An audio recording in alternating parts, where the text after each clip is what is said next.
उसे तुम दिखा दो, जो सच्चा है रास्ता उसे तुम दिखा दो।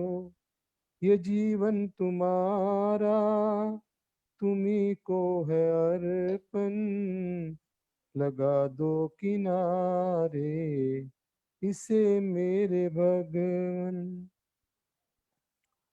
तुम्हारे भरोसे है जीवन की नैया, लगा दो किनारे मेरे खिवैया।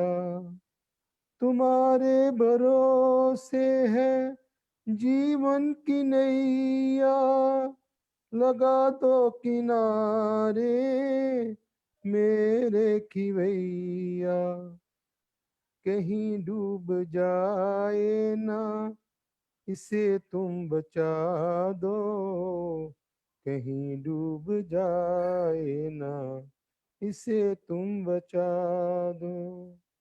ये जीवन तुम्हारा, तुम्ही को है अर्पण, लगा दो किनारे इसे मेरे भगवन। दर्श तो बड़ा होगा एहसा तुम्हारा, भटकता ही रहता है मनुआ हमारा। दर्श दो बड़ा होगा एहसा तुम्हारा, भटकता ही रहता है मनुआ हमारा। इसे वश में करने की युक्ति बता दो, इसे बस में करने की युक्ति बता दो। ये जीवन तुम्हारा, तुम्ही को है अर्पण, लगा दो किनारे इसे मेरे भगवन, लगा दो किनारे इसे मेरे भगवन, लगा दो किनारे इसे मेरे भगवन। बहुत बहुत धन्यवाद जी। बहुत सुंदर भजन रविंदर जी, बहुत सुंदर भजन। और सच में देखा जाए तो ये जीवन हमें मिला है उस परमात्मा की दया से। तो आइए कुछ ऐसे नेक काम करें ताकि हमारा ये जीवन जो उसने दिया है हमें वो सफल बनाए। बहुत सुंदर शुरुआत कार्यक्रम की, हार्दिक धन्यवाद आपका रविंदर गुप्ता जी। चलिए कार्यक्रम की श्रृंखला में मैं कुसुम भंडारी जी को आमंत्रित करती हूँ कि वो अपनी प्रस्तुति दे। कुसुम भंडारी जी। हाँ जी, सबको नमस्ते। बहनों को, भाइयों को और जो छोटे बच्चे हैं उनको मेरी नमस्ते। एक छोटा सा भजन आप सामने प्रस्तुत कर रही हूँ। हे ज्ञान रूप भगवन, हमको भी ज्ञान दे दो, करुणा के चार छींटे करुणा निधान दे दो। हे ज्ञान रूप भगवन, हमको भी ज्ञान दे दो, करुणा के चार छींटे करुणा निधान दे दो। सुलझा सके हम अपनी जीवन की उलझनों को, प्रज्ञारितम भरा बुद्धि का दान दे दो।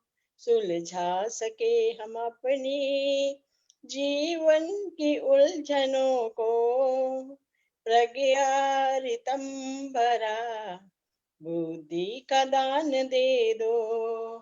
हे ज्ञान रूप भगवन, हमको भी ज्ञान दे दो, करुणा के चार छींटे करुणा निधान दे दो।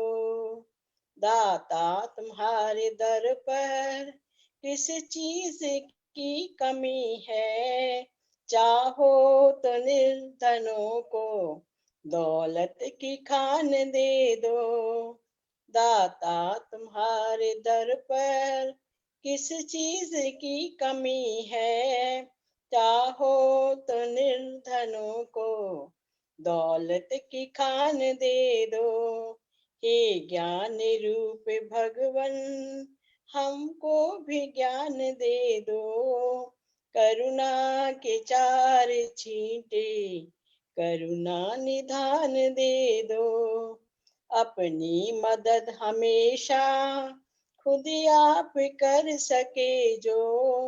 इन बाजुओं में शक्ति हे शक्तिमान दे दो। अपनी मदद हमेशा खुद आप कर सके जो।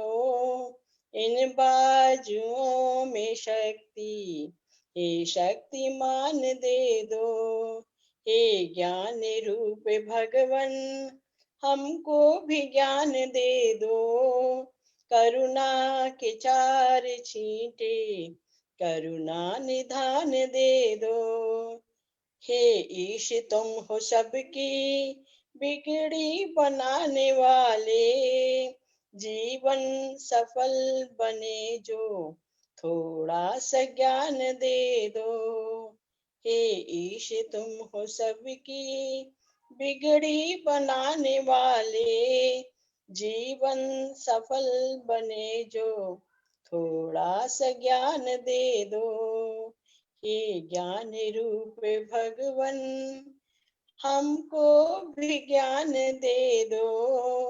करुणा के चार छींटे करुणा निधान दे दो। डर है प्रभु तुम्हारा रास्ता न भूल जाए। भक्तों की मंडली में हमको भी स्थान दे दो। डर है प्रभु तुम्हारा रास्ता न भूल जाए। भक्तों की मंडली में हमको भी स्थान दे दो। ये ज्ञान रूप भगवन हमको भी ज्ञान दे दो। करुणा के चार छींटे करुणा निधान दे दो। करुणा निधान दे दो। धन्यवाद जी आपका बहुत बहुत समय देने के बहुत लिए। बहुत धन्यवाद कुसुम जी, बहुत बहुत धन्यवाद आपका। बड़ा ही सुंदर भजन और मतलब दिल के भावों से आपने गाया है जी भजन को कि वाकई ईश्वर हमें ज्ञान के कुछ छींटे दे दे। तो बहुत सुंदर प्रस्तुति, बहुत बहुत धन्यवाद आपका। तो चलिए, अभी एक मैसेज आ रहा था कि मैं भजन सुना सकता हूँ, तो आइए जी, आपका स्वागत है। उसके बाद सरोज आहूजा जी तैयार रहे। दीदी मैंने भी बोलना है एक भजन, सुशांता अंबाला से। जी आप मैसेज कर दीजिए, इसके बाद आप तैयार रहिए। एक्चुअली मेरे को इसका वो पता नहीं है मैसेज कैसे भेजते हैं, इसीलिए मैंने चलिए आवाज। ठीक है, मैं अभी आवाज लगा देती हूँ आपको। ठीक ठीक। संगीता जी एक भजन मैं बोल सकती हूँ रोहतक से? हाँ जी हाँ जी, आप कौन? रमा देवी जी। जी कृपया अपने भजनों के लिए मैसेज कर दें। जी आइए, स्वागत है। जी, एक गीत आप सभी के समक्ष। बिल्कुल बिल्कुल सौरभ, स्वागत है आपका केंद्रीय आर्य परिषद के वेबिनार में। जी जी, जी। आओ साथी बनाए भगवान को, वही दूर करेगा अजान को। आओ साथी बनाए भगवान को, वही दूर करेगा अजान को। कोई उसके समान नहीं है और उससे महान नहीं है। कोई उसके समान नहीं है और उससे महान नहीं है। सुख देता है वो हर इंसान को, वही दूर करेगा अजान को। आओ साथी बनाए भगवान को, वही दूर करेगा अजान को। वो बिछौना वही ओढ़ना है, उसका आंचल नहीं छोड़ना है। वो बिछौना वही ओढ़ना है, उसका आंचल नहीं छोड़ना है। ध्यान सबका है करुणा निधान को, वही दूर करेगा अज्ञान को। आओ साथी बनाए भगवान को, वही दूर करेगा अज्ञान को। दूर मंजिल कठिन रास्ते हैं, दूर मंजिल कठिन रास्ते हैं। कोई साथी हो सब चाहते हैं, कोई साथी हो सब चाहते हैं। चुने उससे महाबलवान को, वही दूर करेगा अज्ञान को। आओ साथी बनाए भगवान को, वही दूर करेगा अज्ञान को। आओ साथी बनाए भगवान को, वही दूर करेगा अज्ञान को। धन्यवाद जी। बहुत खूब, बहुत खूब सौरभ। मुझे पता नहीं था इतना अच्छा गा लेते हो सौरभ। गॉड ब्लेस यू बेटा, बहुत अच्छा गाया। वाकई भगवान को अगर अपना साथी बना ले तो हमारा जो ज्ञान है सच में दूर हो जाएगा। बहुत जी, सुंदर धन्यवाद प्रस्तुति। धन्यवाद जी। हाँ, बहुत सुंदर प्रस्तुति। चलिए, अब मैं, काफी सारे लोग जुड़ गए हैं। सुदेश डोगरा जी, संध्या पांडे जी, डॉक्टर रचना चावला जी, विजय हंस जी। उर्मिला आर्या जी जुड़ चुकी है हमारे बीच में, हमारे राष्ट्रीय प्रदेश अध्यक्ष जी। जी जी जी, हमारी केंद्रीय आर्य युवती परिषद की जो अध्यक्षा श्री उर्मिला आर्या जी, बहुत बहुत स्वागत आपका। भारत सचदेवा जी, चंद्र जुडेजा जी, प्रवीणा ठक्कर जी, सब लोग जुड़ चुके हैं। सभी का अभिनंदन और सभी का स्वागत। उर्मिल जी, अब आप दिखिएगा। उर्मिल जी। बहन जी नमस्ते, मैं भी जुड़ा हूँ हरिओम शास्त्री फरीदाबाद से। हाँ जी, हाँ जी, हाँ जी। चलिए, भजनों के क्रम में जो नाम मेरे पास आए हुए हैं अभी, सरोज आहूजा जी। संगीता जी, मैं जनक अरोड़ा पानी। हाँ जी, हाँ जी, जी जी, सरोज आहूजा जी, हाँ जी, हाँ मैं जी, आमंत्रित करती हूँ, आइए। हाँ उसके जी। बाद जनक अरोड़ा जी, आप तैयार हैं। दीदी सभी मैंने को भी मेरा बोला था वैद्य आपको अभिवादन, सुशांत। सर नमस्ते। आइए ईश्वर प्रार्थना करते हैं, सभी की मंगल कामना कहें एक भजन के द्वारा। मांगे यही दुआ हम, हर हम तुम्हारे दर से, मांगे यही दुआ हम, हर दम तुम्हारे दर से, घर घर में मेरे दाता, सुख बरस दान से, मांगे यही दुआ हम। इंसान का हो केवल, इंसानियत से रिश्ता, हर आदमी लगे यूं जैसे कोई फरिश्ता, जन्नत ही नजर आए, जन्नत ही नजर आए, गुजरे जिधर जिधर से, मांगे यही दुआ हम।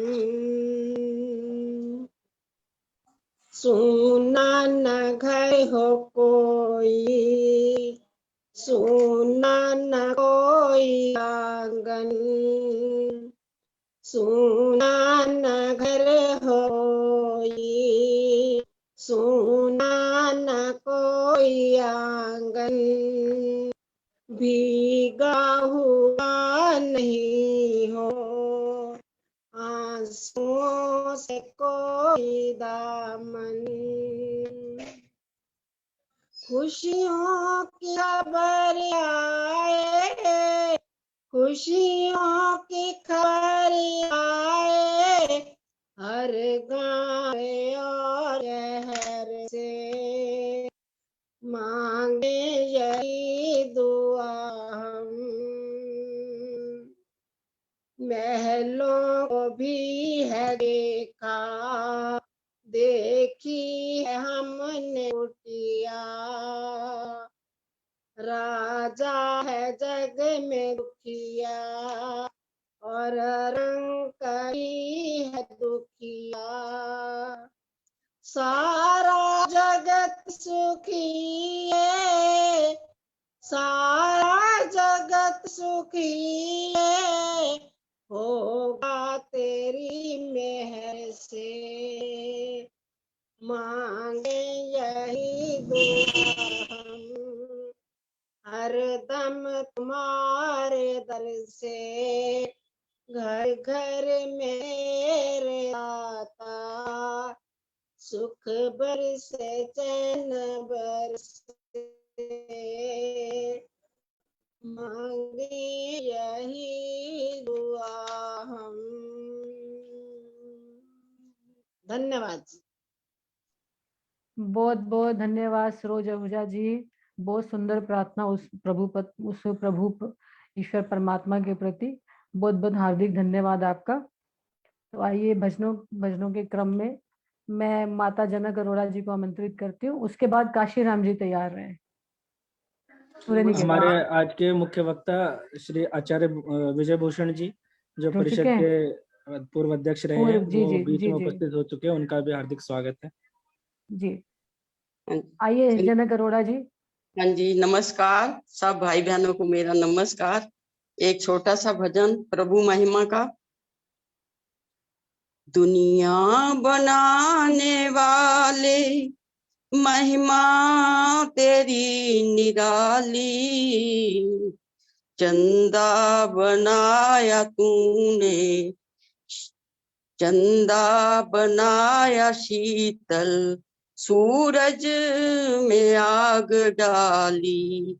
दुनिया बनाने वाले महिमा तेरी निराली, चंदा बनाया शीतल, सूरज में आग डाली। ऊंचे शिखर गिरी के आकाश चूमते हैं, पेड़ों के ये झुरमट वायु में झूमते हैं। ऊंचे शिखर गिरी के आकाश लगा तो सुनाई दे रहा है। हाँ जी। ऊंचे शिखर गिरी के आकाश चूमते हैं, पेड़ों के ये झुरमट वायु को चूमते हैं। सरिताएं बहती कल कल शीतल से नीर वाली, दुनिया बनाने वाले महिमा तेरी निराली। फूलों का चूस कर रस कैसे मधु बनाए, मधुमक्खी में भी तूने क्या यंत्र लगाए। फूलों को चूस कर रस कैसे मधु बनाए, मधुमक्खी में भी तूने क्या यंत्र है लगाए। मधु सब के मन को भाए, लाला हो चाहे लाली, दुनिया बनाने वाले महिमा तेरी निराली। पत्तों को खा के कीड़ा रेशम बना रहा है कौन जो उदर में चरखा चला रहा है।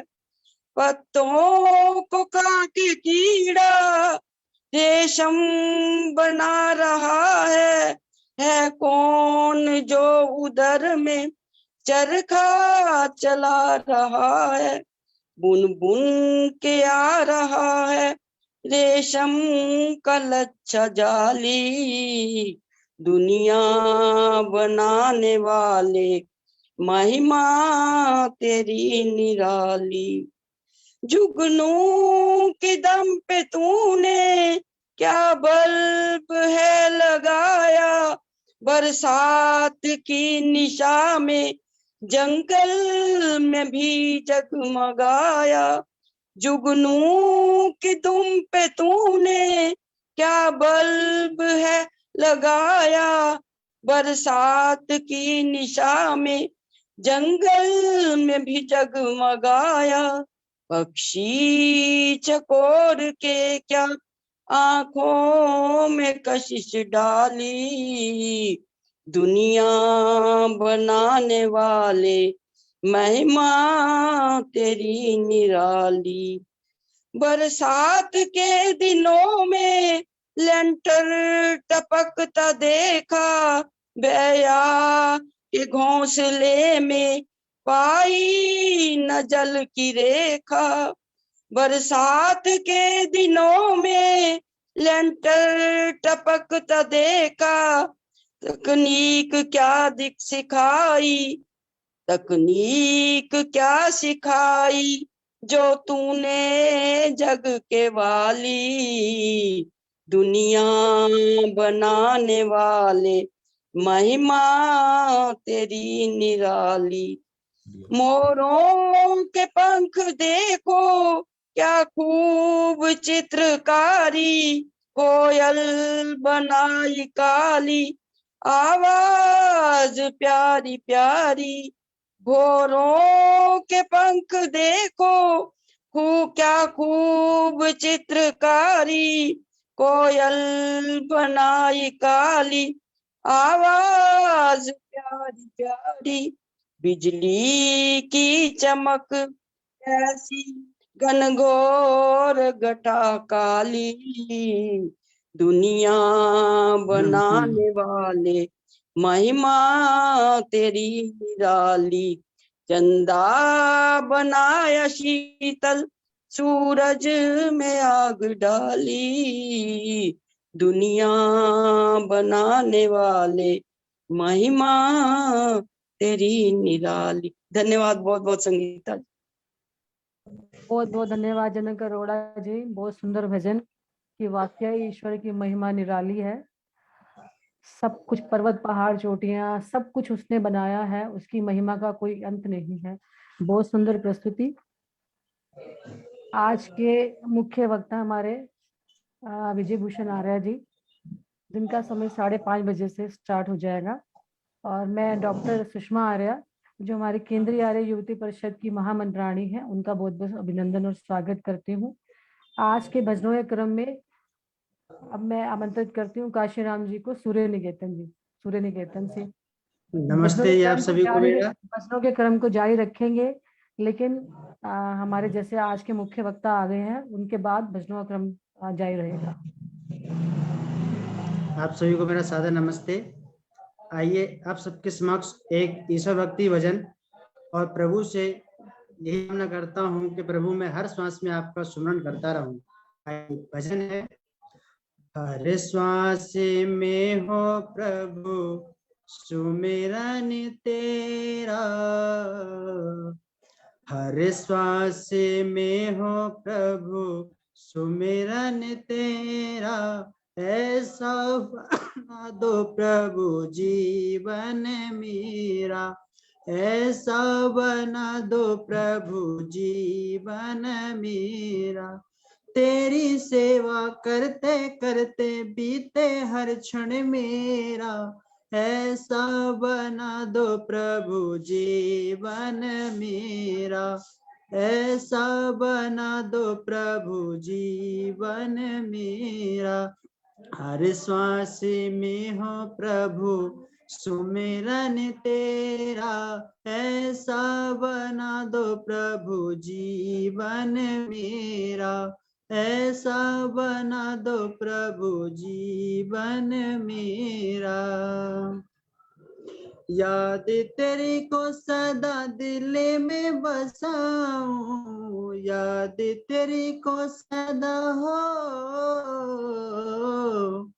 याद तेरी को सदा दिल में बसाऊं।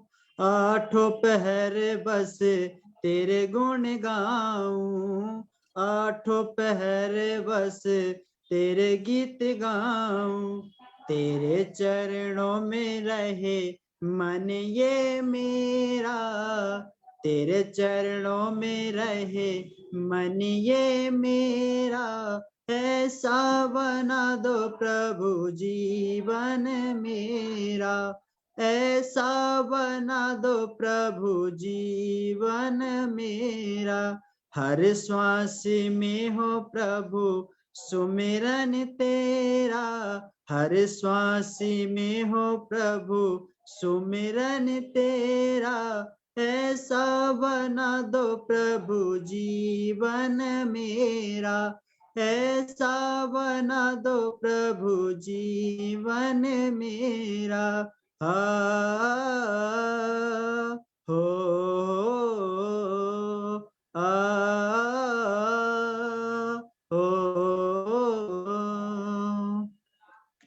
ख्वाहिश न जगी की मुझको सताए।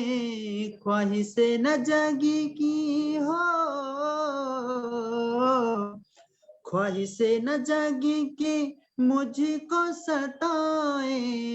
चिंता हरगिज ना नजदीक आए। चिंता हरगिज ना नजदीक आए।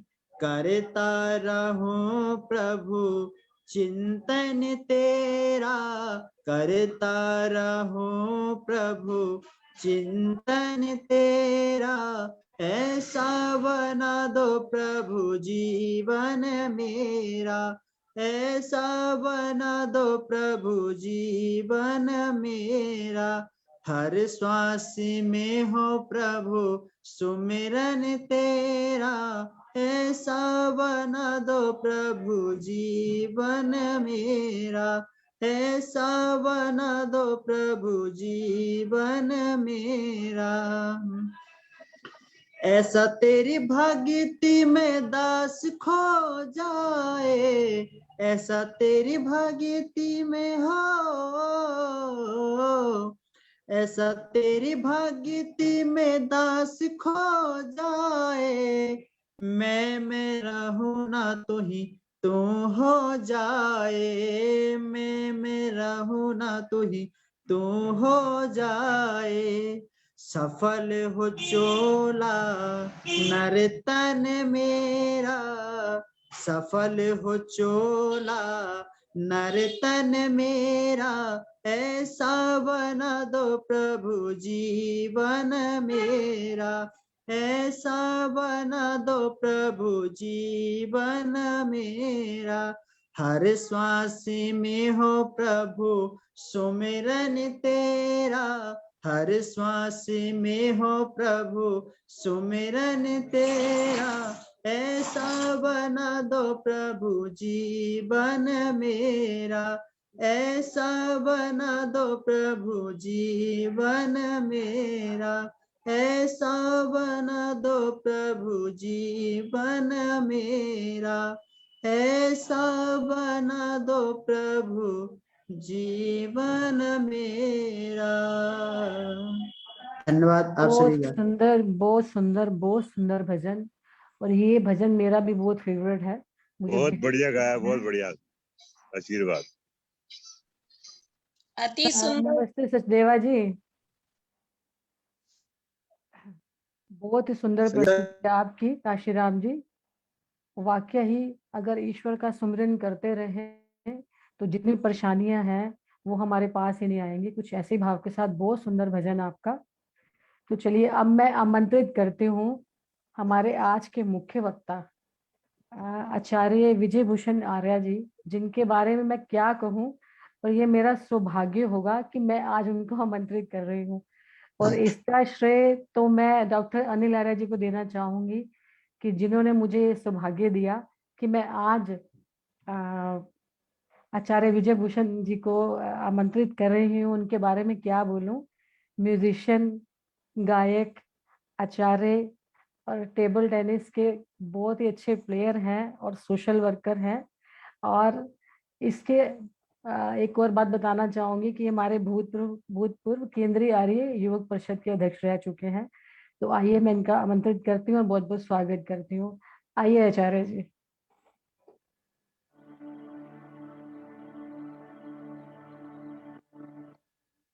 आवाज आ रही है जी?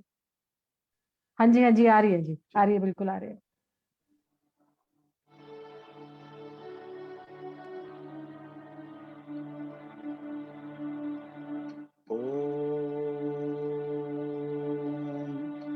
तेजो से तेजोमय धेहि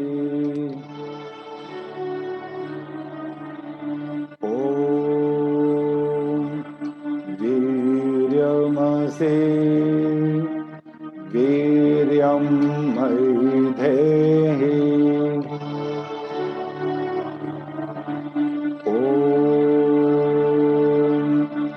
बलमसि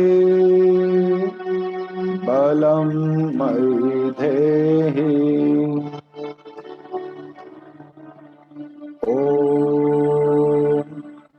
ओजोसि ओजो मयि धेहि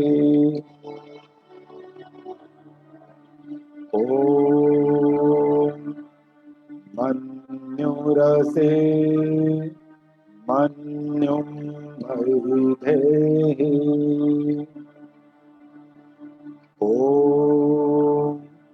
सहोसि सहो मयि धेहि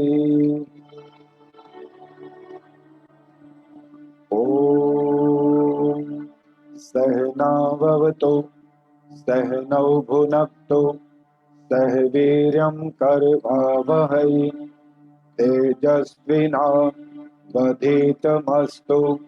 मा विद्विषावहै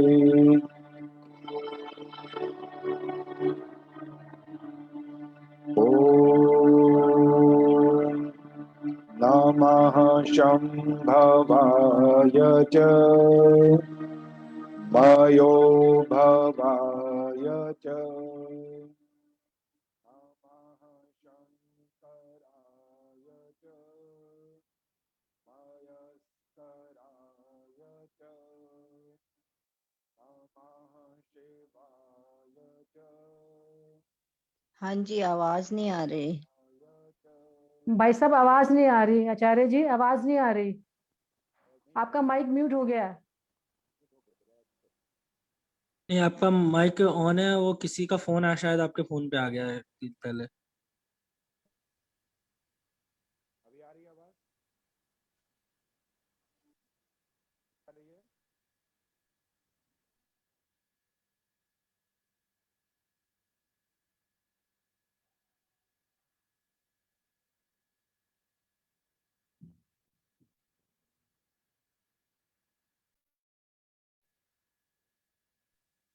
अब आ रही है आवाज? संगीता जी जी, आवाज अब आ आ रही रही है? है आपकी आवाज। हाँ जी, हाँ अब जी, आ आ रही रही है जी, है आचार्य अब जी, आ आ रही रही है। है, अब आ रही है। ठीक है जी। ओम शांति शांति शांति।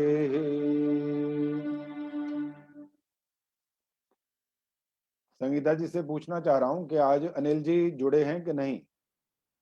अभी थोड़ी देर में जुड़ेंगे आचार्य जी, वो ठीक है, कुछ निजी काम की वजह से ना थोड़ा लेट जुड़ेंगे। ठीक है, कोई बात जी। नहीं। आज के इस कार्यक्रम के अध्यक्ष माननीय श्री रमेश गोस्वामी जी, इस कार्यक्रम के मुख्य अतिथि श्री राजेंद्र मुनि जी, कार्यक्रम की कुशल संचालिका श्रीमती संगीता आर्य जी, उपस्थित पूजा की योग्य मातृशक्ति एवं भद्र पुरुषों। आज जिस कार्यक्रम में हम जुड़े हैं और जो मेरा विषय है, आज ये तीसरा उसका भाग है, जिसका नाम है वैदिक मान्यताएं सर्वोपरि। थोड़ा सा मैं पीछे जाऊंगा, जो पिछली बार दूसरे भाग में कुछ कहा था उसका थोड़ा सा संकेत करके मैं आज की बात को आगे बढ़ाऊंगा। पिछली बार हमने 16 संस्कारों पर खूब अच्छे से चिंतन मनन किया था, और ये वो हैं 16 संस्कार जो मानव जीवन के निर्माण में बहुत बड़ी भूमिका निभाते हैं। और इसके बाद हमने चर्चा की थी इस देश के अंदर वो मत और मतांतर जो आज अपना सर उठा रहे हैं, और केवल इतना नहीं बल्कि हर रोज, कहना चाहिए कि हर रोज एक नया मत भी खड़ा हो रहा है। बड़ा आश्चर्य होता है इन बातों को देखकर कि जो इनके मतों के अवलंबन करने वाले हैं वो सोचते क्या हैं, उसमें ऐसा क्या देखते हैं। वो क्या वो ऐसा विचार करते हैं कि ये जो बातें कह रहे हैं ये हमारे शास्त्रों के अनुकूल हैं, ये तर्क की कसौटी पर खरी उतरती हैं, बुद्धियुक्त बातें हैं, ज्ञान विज्ञान से इनका कोई लेना देना है या नहीं, या मनगढ़ंत बातें कह करके वो हमको अपना शिष्य बनाने पर उतारू।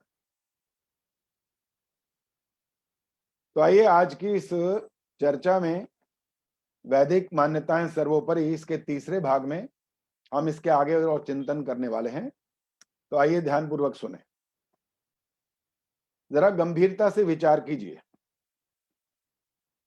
जब दुनिया खत्म होगी उस दिन हमारे किस कर्मों का हिसाब किताब होगा। जचती है क्या बात? इतने वर्षों तक, एक बार ये सोचकर ही रोंगटे खड़े हो रहे हैं, इतने वर्षों तक, अंदाजा लगाइए इतने वर्षों तक का मतलब क्या है। पूरी सृष्टि की अवधि होती है 4 अरब 32 करोड़ वर्ष। इसे कहते हैं ईश्वर का ब्रह्म दिन। और अभी तक जो समय बीत चुका है उसका काल है 1 अरब 96 करोड़ 8,53,121 वर्ष। इसका अर्थ ये हुआ कि 4 अरब 32 करोड़ वर्ष में से इतना समय यदि कम कर दें तो इसका मतलब हुआ कि आधे से ज्यादा समय अभी हमारे पास शेष बचा हुआ है। और कहने वाला ये कह रहा है कि जब दुनिया खत्म होगी उस दिन हमारे कर्मों का हिसाब ईश्वर करेगा। बड़ा आश्चर्य है इस बात पर। इतने साल, अरब वर्ष से भी ज्यादा समय है ये। इतने साल तक हम कहां होंगे? पड़े रहेंगे कहीं किसी स्थान पर।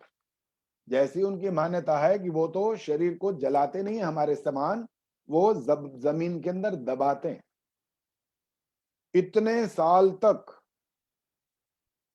अब वो संख्या बताता हूं, जरा विचार करिएगा। मैंने इसका हिसाब किताब लगाया हुआ है। 2 अरब 32 करोड़ 60,26,879 वर्ष तक हम जमीन के अंदर पड़े रहेंगे। अरे भाई, थोड़े समय के अंदर ही हड्डियां भी गल जाती हैं, समाप्त हो जाता है सब कुछ। और कहने वाले कह रहे हैं उस आखिरी दिन जब दुनिया खत्म होगी ये सब मुर्दे खड़े होंगे।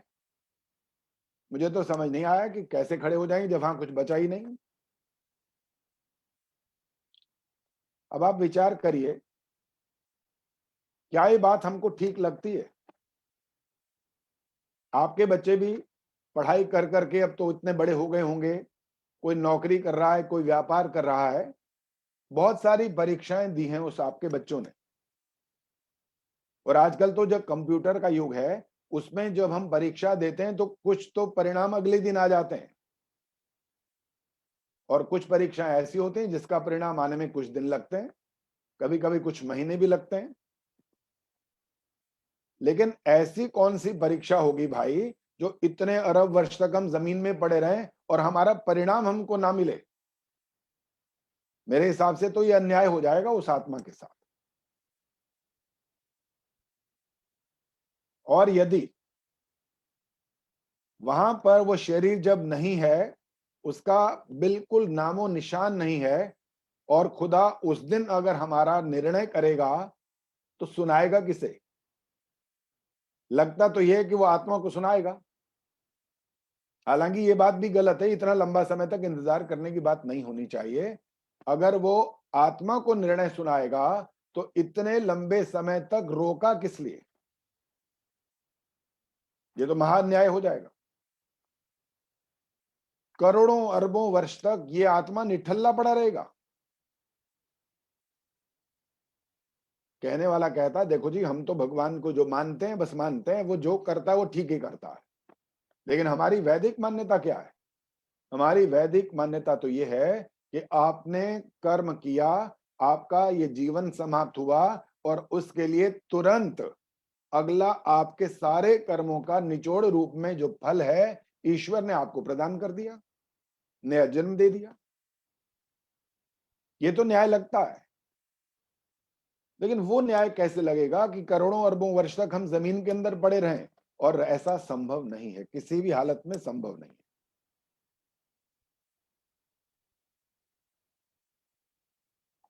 मैं एक विद्यालय की बात करता हूं। मान लीजिए एक ऐसा विद्यालय हो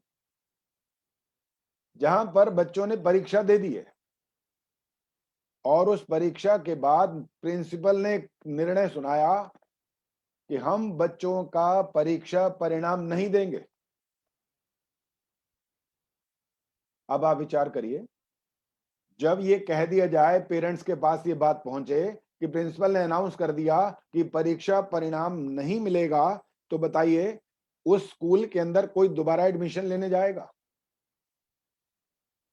क्या समझा जाएगा वहां पर? वहां ये समझा जाएगा या तो प्रिंसिपल को समझ ही नहीं है इस बात की, ये कैसा प्रिंसिपल है भाई? बच्चों ने परीक्षा दी है, उसका रिजल्ट दो ताकि वो आगे बढ़ें, उन्नति करें, अगली कक्षा में वो प्रवेश करें, जो जीवन में आगे बढ़ने का अवसर है वो उनको प्रदान करना ही चाहिए। लेकिन वहां पर ऐसा नहीं जब हो रहा, तो बिल्कुल स्वाभाविक है कि ऐसे विद्यालय में कोई भी अपने बच्चे को पढ़ने नहीं भेजेगा। सब के सब माता पिता उस विद्यालय से अपने बच्चों को निकालेंगे। लेकिन हमारा जो ईश्वर है, जिसको हम सर्वव्यापक, सर्वशक्तिमान, न्यायकारी कहते हैं, वो ऐसा कभी नहीं करता। वो तो बिल्कुल अभी जैसे मैंने कहा, हमारा कर्म समाप्त हुआ, जीवन समाप्त हुआ, और उसने निर्णय सुनाया। तो क्यों ना कहें हमारी वैदिक मान्यता सर्वोपरि है।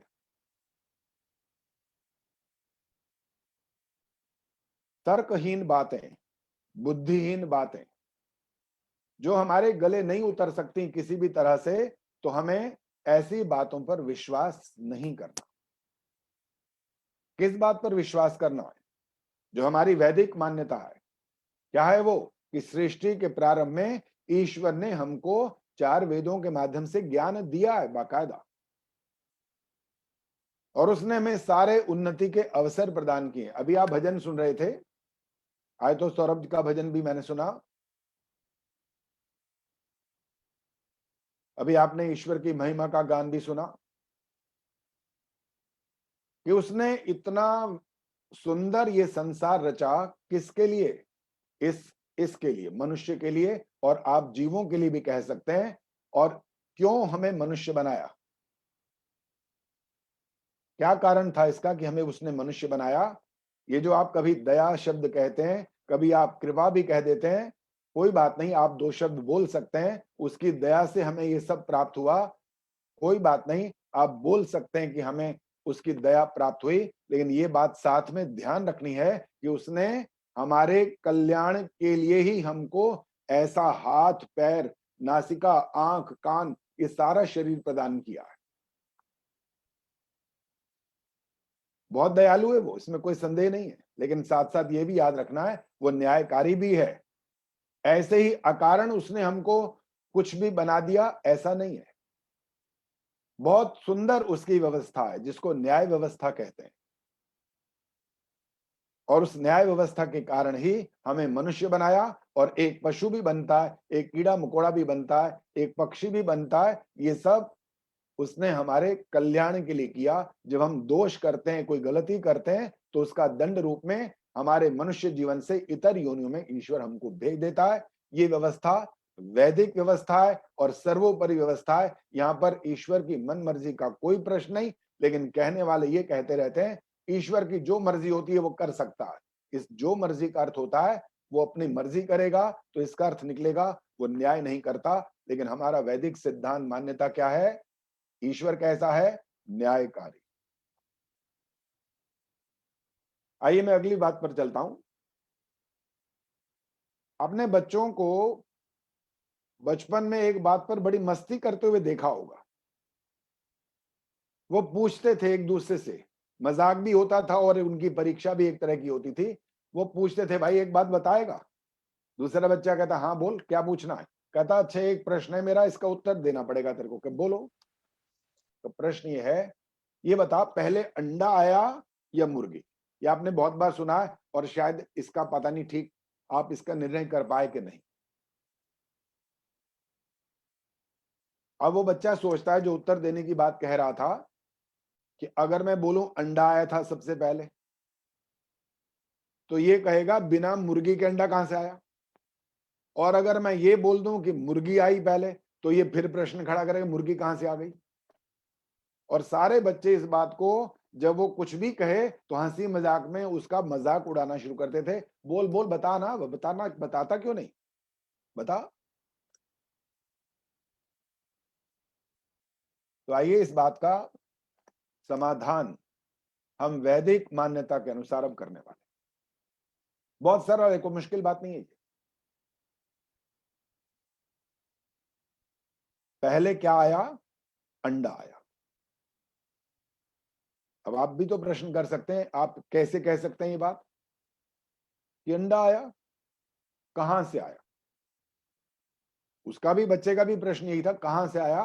चाहे वो मुर्गी बोलता तब भी प्रश्न यही था, कहां से आया। एक बात तो स्पष्ट है ना कि आज अंडा भी है, मुर्गी भी है, पशु भी हैं, हम भी हैं, ये संसार है, सब कुछ है ना। ये तो बिल्कुल स्पष्ट है हमारे सामने। लेकिन अभी हम इसका उत्तर ढूंढेंगे कि अंडा आया कहां से। पहले इस बात पर हम चिंतन मनन कर रहे हैं कि ये दुनिया बनी है ना आखिर, और बनाई भी है किसी ने। मैंने और आपने तो बनाई नहीं। और जिस ईश्वर को हम सर्वशक्तिमान कहते हैं और बड़े बड़े उसके गुणों के साथ जोड़ करके, विशेषणों का प्रयोग करके, उसका नाम लेकर के उसका जयगान करते हैं, उसके गुणगान गाते हैं, गीत गाते हैं, भजन गाते हैं, मंत्र बोलते हैं, बहुत कुछ करते हैं। तो वो जो इतना महान है ईश्वर, उसने इतने बड़े ब्रह्मांड की रचना की है ना। कोई कोई बच्चा तो आजकल ऐसा बोल देता है, अरे कौन सा ईश्वर, कैसा ईश्वर, ये तो सब दुनिया अपने आप बनती है। मैंने भी इत्तेफाक से प्रश्न कर दिया उसके मुंह पर ऐसा, मैं कहा ये बता बेटा, जिस मकान में तू रहता वो अपने आप बना है क्या? कहता नहीं। मैं कहा क्यों? कहता मैंने तो बनते हुए देखा ना, वो मिस्त्री था, मजदूर था, सारे ईंट पत्थर थे, सीमेंट था, चूना था, इसके माध्यम से बना है। मैंने कहा इस बात का क्या समझते हो कि तुम्हारी आंखों के सामने अगर कोई चीज बन गई तब तो वो ठीक, और तुम्हारी आंखों के सामने नहीं बनी तो वो गलत, अर्थात अपने आप बन गई। मैं कहा रोटी घर में बनती है कि नहीं बनती? कौन बनाता है? कि माँ।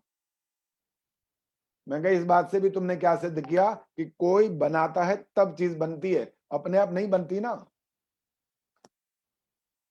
तो इस बात से हमको समझना चाहिए कि जिस ईश्वर ने इतने बड़े इन संसार के पदार्थों की, आप धरती को देखिए कितनी बड़ी है, आकाश, ये पांचों तत्व का नाम ले सकते हैं यहां पर, अग्नि, जल, वायु, पृथ्वी, आकाश, इसमें समुद्र भी आएगा, धरती भी आएगी, सारे संसार के सारे पदार्थ आ जाएंगे। जिसने ये सब बना दिया, अब विचार करना जरा, वो एक अंडा नहीं बना सकता? अंडा बनाना फिर कौन सी बड़ी बात रह गई? लेकिन कहने वाला ये कह सकता है तुम मुर्गी क्यों नहीं बोलते भाई, अंडा के पीछे क्यों पड़ गए कि अंडा आया पहले। हम कहते हैं इसका उत्तर देते हैं, बेटा थोड़ा धैर्य रखो। ईश्वर ने ऐसी व्यवस्था की है संसार के अंदर, जो जीव आगे, संसार जब आगे बढ़ेगा ना, जिस ढंग से वो पैदा होगा उस चीज को ईश्वर ने बनाया। बहुत सारे जीव जंतु हैं जो अंडे से पैदा होते हैं, हम और आप तो शरीर से पैदा होते हैं। पशु भी ऐसे हैं बहुत सारे जो शरीर से ही पैदा होते हैं, उनका शरीर होता है, अंडा नहीं होता वहां पर। अर्थात जो जीव जिस तरह से जन्म लेता है, ईश्वर ने पहले उसे बनाया। कहां से बनाया, इसके लिए ज्यादा तर्क करने की कोई आवश्यकता नहीं है। जब वो सूरज चांद तारे सब बना सकता है तो अंडा बनाने में कोई मुश्किल वाली बात नहीं है। इतना बात जरूर समझना चाहिए, ये है अमैथुनी सृष्टि जिसकी बात मैं अब तक कर रहा हूं। अमैथुनी सृष्टि का मतलब होता है जो नर और मादा के संयोग के बगैर होती है, ईश्वर व्यवस्था करता है उसकी। और इसके बाद क्या शुरू होता है, मैथुनी सृष्टि प्रारंभ हो जाती है। अब दोनों के संयोग से जैसा जो पैदा होने का उसका विधान है, ईश्वर ने जैसा उसका विधान किया, वो बात आगे प्रारंभ हो जाती है। कोई मुश्किल बात नहीं रही कि अंडा आया या मुर्गी आई, अंडा ही आया, क्योंकि व्यवस्था आगे ये चलनी है। इसलिए इस बात का उत्तर यह है। अब कोई बच्चा ये प्रश्न नहीं खड़ा कर सकता, हंसी मजाक नहीं कर सकता उस व्यक्ति का कि अंडा कहां से आ गया, मुर्गी क्यों नहीं आई, और मुर्गी अगर पहले बोलो तो मुर्गी कहां से आ गई, कहीं से आई, ईश्वर ने बनाई। इतने बड़े पदार्थ बनाए तो इसने ये सब पदार्थ भी बनाए। चलिए और आगे चलते हैं। मैं आज से लगभग 50 साल लगभग हो गए हैं इस बात को। मैंने अखबार में एक चीज पढ़ी थी, एक ऐसा दृश्य देखा था, वहां एक फोटो थी और फोटो को मैंने बहुत गौर से देख रहा था, पहचानने की कोशिश कर रहा था ये किसकी फोटो है। शक्ल से इंसान लग रहा था, लेकिन इंसान जैसा उसका व्यवहार नहीं था फोटो में। इसलिए मुझे उस पूरे आर्टिकल को पढ़ना पड़ा और उसका शीर्षक था भेड़िया बालक।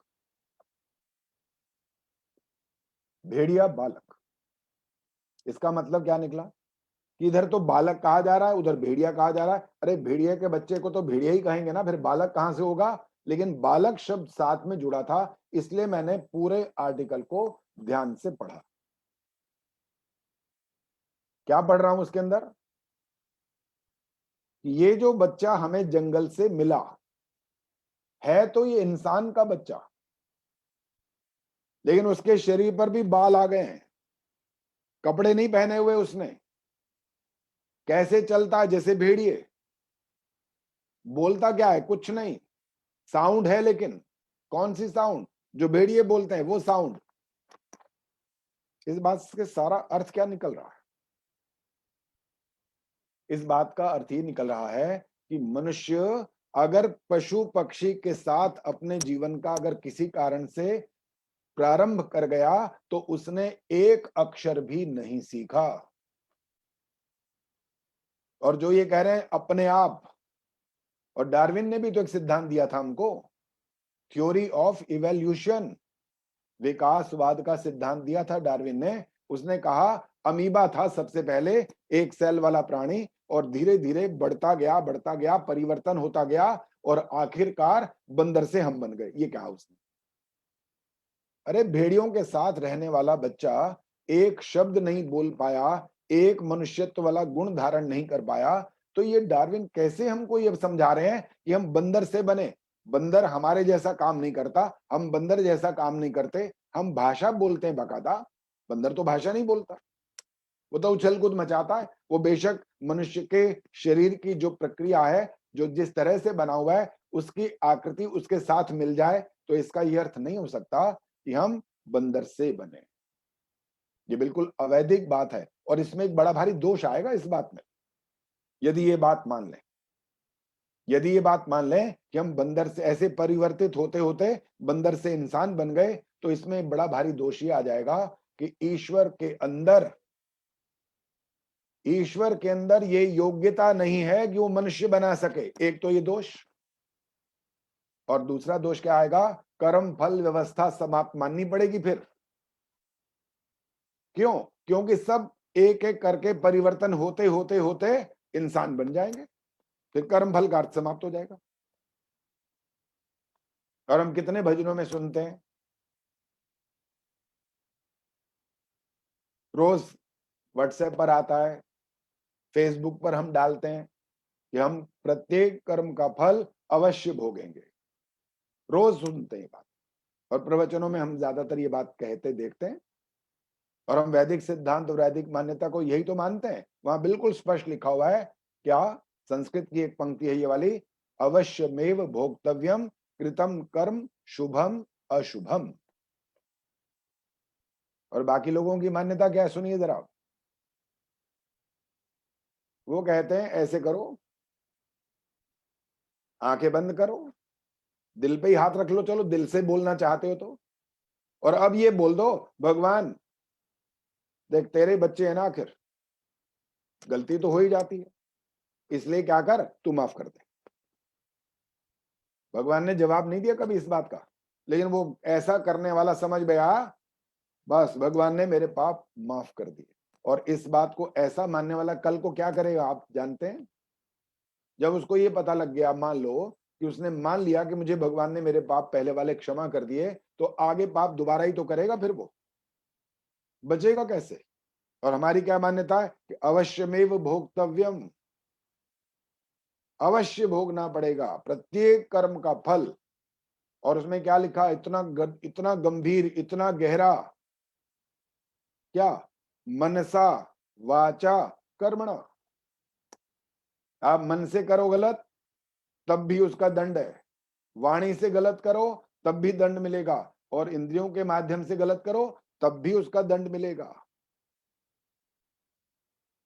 बताइए इसमें क्या गलती है हमारी?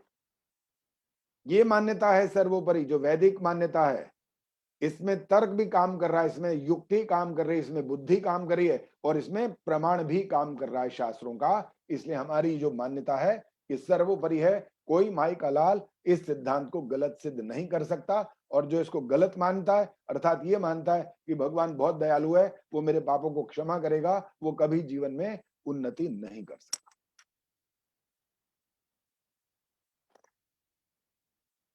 संसार की सबसे पहली भाषा कौन सी है?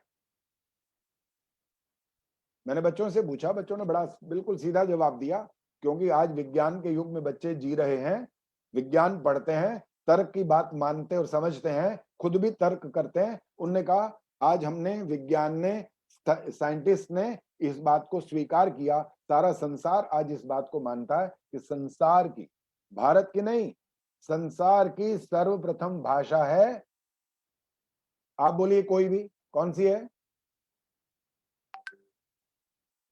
बोलिए, अभी आवाज नहीं आई। संस्कृत। संस्कृत। संस्कृत। हाँ जी ठीक है, अब माइक ऑफ करिए। ठीक है, संस्कृत। बिल्कुल ठीक है जी। संसार की पहली भाषा का नाम है संस्कृत। वेद किस भाषा में है? संस्कृत में। ईश्वर ने संस्कृत में वेदों का ज्ञान दिया था, अंग्रेजी में नहीं दिया, लैटिन में नहीं दिया, पंजाबी में नहीं दिया, उर्दू में नहीं दिया, फ्रांसीसी में नहीं दिया, किसी भाषा में ये ज्ञान नहीं दिया। संस्कृत में क्यों दिया, ये भी तो प्रश्न है हमारे सामने। क्योंकि संस्कृत वो भाषा है जिसे पूर्ण भाषा कहते हैं, पूर्ण है ये। और संस्कृत भाषा सब भाषाओं की क्या है? जननी है, ये मां है सबकी, क्योंकि यही पहली है। इसके बाद आप विस्तार कर सकते हैं, परमात्मा ने आपको बुद्धि दी है, आप उसका विस्तार कर सकते हैं। और जो भाषा जिसको मुझे तो बिल्कुल पसंद नहीं आती, लेकिन सीखना तो इसलिए पड़ता है कि दुनिया में रहना है, जाना है, देश विदेश घूमना है, तो इस भाषा को पढ़ना तो पड़ेगा, सीखना पड़ेगा। बहुत ज्यादा तो नहीं आती, लेकिन थोड़ी बहुत सीखी तो जरूर है। उस भाषा को कहते हैं अंग्रेजी। कितने अक्षर हैं इसमें? 26। और कमाल की बात यह है, जब हम ये बोलते हैं ना CHEMISTRY,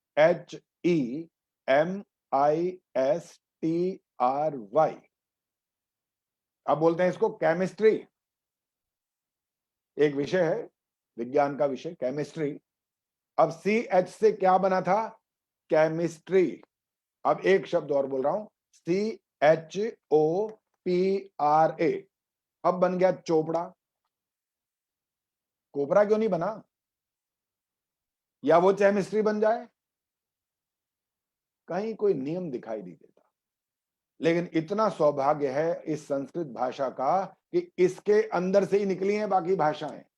विस्तार उन्होंने कर लिया, बदल भी दिए, थोड़े थोड़े शब्द मिलते जुलते जरूर हैं। आप बंगाली देखिए, मराठी, तमिल, तेलुगु, मलयालम, कन्नड़ और तो और जर्मन, इन सब भाषाओं में संस्कृत भरी हुई है।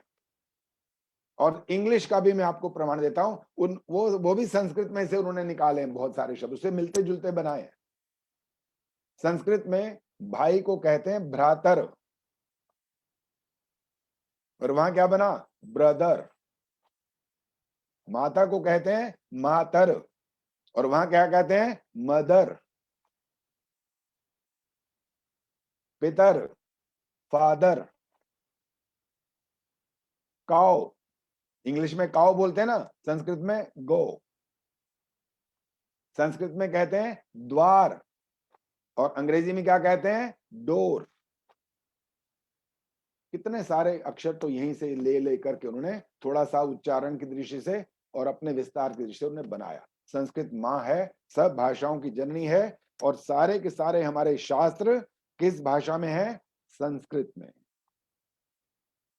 आज से 5000 साल यदि पीछे चले जाएं, अर्थात द्वापर युग की तरफ, 5000 कुछ और वर्ष भी हैं, उस वर्ष से पहले आपको एक भी दूसरी भाषा नहीं मिलेगी। कौन सी भाषा मिलेगी? केवल संस्कृत। लेकिन एक दुर्भाग्य है हमारे देश का कि जो पिछली सरकार थी उसने संस्कृत को बिल्कुल मृत बना दिया। उसने ये कह दिया बच्चों को स्कूल में कि आप ऑप्शनल सब्जेक्ट ले सकते हैं, संस्कृत बेशक मत लो। वो कोई जर्मन ले लेगा, कोई और भाषा पढ़ने लग गया वहां पर। इस भाषा को प्रमोट करना चाहिए था, प्रमोट तो बिल्कुल नहीं किया, बल्कि इसे हमारे जीवन से हटाने का प्रयास किया गया। और अब भी जो कार्य सरकार कर रही है, इसमें भी कोई ऐसी विशेष बात नहीं की जा रही है। ये तो महर्षि दयानंद का उपकार है। इतने बड़े संस्कृत के प्रकांड विद्वान, शास्त्रार्थ महारथी, वेदों का जिन्होंने भाष्य किया और संस्कृत में शास्त्रार्थ करने की योग्यता, ये सारी योग्यताओं के होने के बावजूद भी उन्होंने जब अपने ग्रंथों को लिखने की बात सोची तो उन्होंने कौन सी भाषा में, उन्होंने इस भाषा को, जिसको आप हिंदी बोलते हैं, आर्य भाषा नाम भी दिया, और इस भाषा में अपने ग्रंथों को लिखा ताकि सामान्य जन समझ तो पाए कि मैं कहना क्या चाहता हूं, वेदों में लिखा क्या है। क्योंकि संस्कृत सब पढ़ते नहीं, और बच्चे तो मजाक में क्या कहने लग गए थे, सुन लीजिए जरा। बच्चे तो ये कहने लग गए थे, फलम फले फलानी संस्कृत कभी ना आनी। हाँ बेटा, पैदा होते ही तो अंग्रेजी तो सीख के आया था ना। पैदा होते ही कौन सी भाषा सीख के आए थे बेटा? पैदा होते तो आपको कोई भाषा नहीं आती थी, तुम्हारी माँ ने, तुम्हारे पिता ने, तुम्हारे और भाई बहनों ने बोल बोल कर के सिखाया तुमको। अंग्रेज का बच्चा अंग्रेजी क्यों बोलता है? एकदम जैसे ही बोलना शुरू करता है अंग्रेजी क्यों बोलता है? वो सुन सुन करके सीख रहा होता है। तो हमें इस सौभाग्य को और जगाना है भी। आर्य समाज और कुछ हमारी हिंदू संस्थाएं भी संस्कृत को आगे बढ़ाने में भूमिका निभा रही हैं। और आपका तो प्रत्येक कार्य, आर्य समाज की बात कर रहा हूं, हमारे सारे मंत्र, चाहे हम हवन के मंत्र बात करें, चाहे संध्या के मंत्र करें, चाहे हम गायत्री जाप की बात करें, सब संस्कृत में ही तो हैं। हम कुछ अच्छा काम कर रहे हैं, करना भी पड़ेगा। नहीं करेंगे तो बताइए करेगा कौन? फिर कौन करेगा? विदेश वाले तो नहीं करेंगे, हमें ही करना पड़ेगा। ये सौभाग्य हमको जगाना है। गुरुकुल, आर्य समाज के गुरुकुल, हालांकि उनकी दशा भी अब ऐसी नहीं रही जैसी पहले होती थी, फिर भी वहां पर वो पूरा संस्कृत का प्रचार और प्रसार करने का प्रयास करते हैं। और प्रतिदिन जो बोलने की भाषा है, उनकी व्यवहार की भाषा, वो भी कहीं कहीं संस्कृत होती है। इतना वो संस्कृत का ध्यान करते हैं। मुझे आज से शायद 1980 की मैं शायद बात कर रहा हूं। मुझे नेपाल जाने का अवसर मिला था और वहां जाकर के जो वेद का जहां पर मैंने देखा पठन पाठन हो रहा है, वो छोटे छोटे बच्चे थे, गंजे, इतनी लंबी चोटी, और वो पाठ हो रहा है उनका, वेद के मंत्रों को स्मरण कर रहे हैं, याद कर रहे हैं वो बच्चे। लेकिन आगे की बात थोड़ा विचित्र लगेगी। ये इतना ही कह लेना काफी नहीं है कि आप वेदों के मंत्रों का पाठ तो कर रहे हैं, लेकिन अगर आपको उनका अर्थ नहीं पता तो बताइए आप फिर प्राप्त क्या कर रहे हैं, कौन सी चीज प्राप्त कर रहे हैं? क्योंकि हमें पता जब कुछ है ही नहीं कि वेद मंत्र कह क्या रहा है, तो हम आचरण किस पर करेंगे?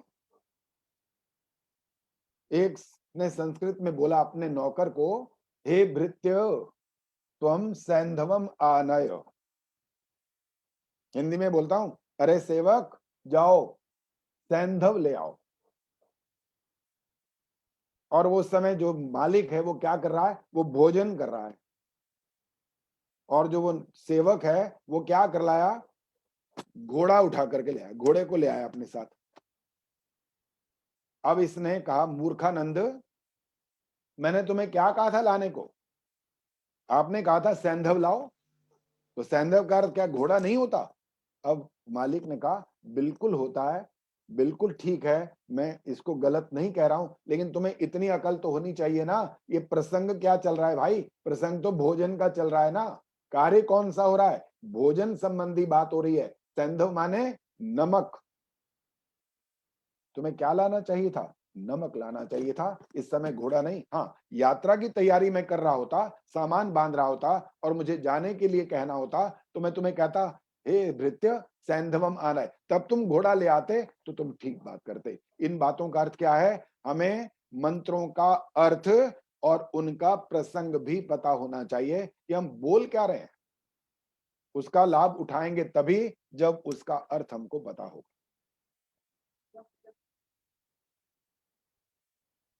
बातें तो बहुत सारी हैं, संकेत कर रहा है समय भी, फिर भी मैं 2-4 मिनट अभी और लूंगा और इस बात पर आपको चिंतन करवाना चाहता हूं, क्योंकि मैंने महर्षि दयानंद को बहुत बार पढ़ा, सत्यार प्रकाश को बहुत बार पढ़ा, ऋग्वेद आदि भाष भूमिका को पढ़ा, पुनः प्रवचन पढ़ा, उनके वर्णोच्चारण शिक्षा पढ़ी, स्व मंतव्य अमंतव्य प्रकाश पढ़ा, उनके लगभग बहुत सारे ग्रंथों को मैंने पढ़ा। तो मैं जो बात अब कहने जा रहा हूं, आपके कान खड़े हो जाएंगे। अब मेरे दादाजी ने मुझे बहुत साल पहले कहा था, बेटा रोटी नहीं मिलेगी जब तक जाप नहीं करेगा। मुझे बैठा देते थे जबरदस्ती कि बैठ। मैंने कहा दादाजी क्या करना है? कि 2 माला हर रोज 2 माला जाप करना है। मैं अब क्या करता? बड़े थे, उनकी बात माननी पड़ी। माला ली हाथ में और मैंने जाप करना शुरू किया। बोलता गया। क्या करता था सुन लीजिए कैसे बोल रहा था। ओम भूर्भुवः तत्सवितुर्वरेण्यं भर्गो देवस्य धीमहि धियो न प्रचोदयात् ओम भूर्भुवः, ऐसे बोलता था। बड़ी तेज गति से बोलता था। कारण भूख लग रही हो तो ये कहते जाप कर। मैंने एक दिन उनसे हिम्मत करके पूछ लिया, मैं कहा दादाजी एक बात बताओ, अगर ये माला ना हो तो तब जाप नहीं हो सकता? कहने हो सकता है। मैं कहा बताओ कैसे? कहने हाथ पे गिन ले। मैंने सोचा कि जान छूट जाएगी, कहने लगा हाथ पे गिन ले। मैं कहा हाथ पे गिनूं? फिर मैंने एक और हिम्मत करी, मैंने कहा ये बताओ मुझे, ये गिनना जरूरी क्यों है? कहने लगे गिनना इसलिए जरूरी है, इससे ये पता चल जाता है कि कितना कर लिया तूने। मैं कहा मैं आपसे एक बात कहूं, हालांकि मैं छोटा बच्चा हूं, आप बहुत बड़े हो मेरे से, मुझे ये बताओ ईश्वर क्या हमको गिन के दे रहा है? ईश्वर तो बिना गिने दे रहा है, अनगिनत दे रहा है, ले लो जितना लेना हो। तो मैं गिनूं क्यों?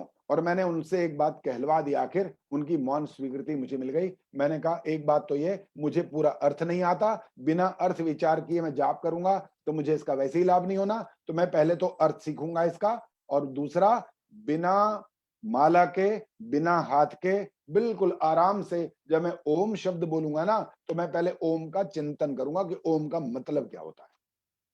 और मुझे लगता है मैं जब ऐसा जाप करना शुरू करूंगा तो उसका अर्थ निकलेगा कि एक पूरा गायत्री मंत्र बोलने में और उसका अर्थ चिंतन करने में मुझे तो 10-15 मिनट तो कम से कम लग जाएंगे। इससे पहले वो जाप पूरा नहीं होगा। और दूसरी बात, मैंने कहा जाप का मतलब जो मुझे समझ आया वो ये है कि बोलना नहीं होता उसके अंदर। तो जाप का करने वाला व्यक्ति इतना मुंह हिलाता है सिर्फ नाम मात्र, जो उस तक ही उसकी आवाज जाती है। ये तो वो होता है जो जब जब किया जा रहा है ऐसा। एक और जाप भी होता है, तीसरा भी जाप होता है, उन सब की इतनी लंबी व्याख्या नहीं करता, सिर्फ इतना कह रहा हूं कि हम अर्थ विचार पूर्वक करें, जाप करें, अर्थ विचार पूर्वक करें, आराम से करें। ईश्वर ने हमें इस बात का कोई इनाम नहीं देना कि हमने इतनी बड़ी संख्या में जो जाप किया इसका फल ज्यादा है, और तुमने अगर 10 बार किया या 50 बार किया। मैं तो हर रोज हवन जब करता हूँ वहां भी आहुतियां देता हूँ, गायत्री मंत्र देता हूँ, आराम से बोलता हूँ। और जो स्वामी दयानंद ने कहा, हमें निर्देश दिया कि आप कम से कम 16 आहुतियां दो, मैं 16 आहुतियां नहीं, 100 से 200 जितनी भी हो जाती है, मैं गिन नहीं रहा हूं, लेकिन अंदाजा लगा रहा हूं कि मुझे इतनी आहुतियां दे देनी चाहिए। क्यों? क्योंकि मेरे अड़ोस पड़ोस में अगर कोई हवन नहीं करता तो इसकी सुगंधी, इसका कुछ जो फल है अच्छा, जो उनका भी वातावरण घर के आसपास का शुद्ध हो जाए, तो मैं वो कर्तव्य कर्म करता हूं। बातें समाप्त नहीं हुई हैं, बहुत विषय अभी मेरे सामने बचे हुए हैं, लेकिन मैं उन सबको अभी बिल्कुल रोकने वाला हूं।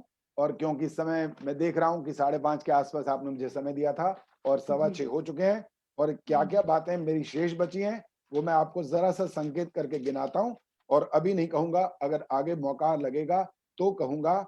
ईश्वर त्रिकालदर्शी है, ये प्रश्न कर रहा हूं, इनके उत्तर देने हैं मेरे को।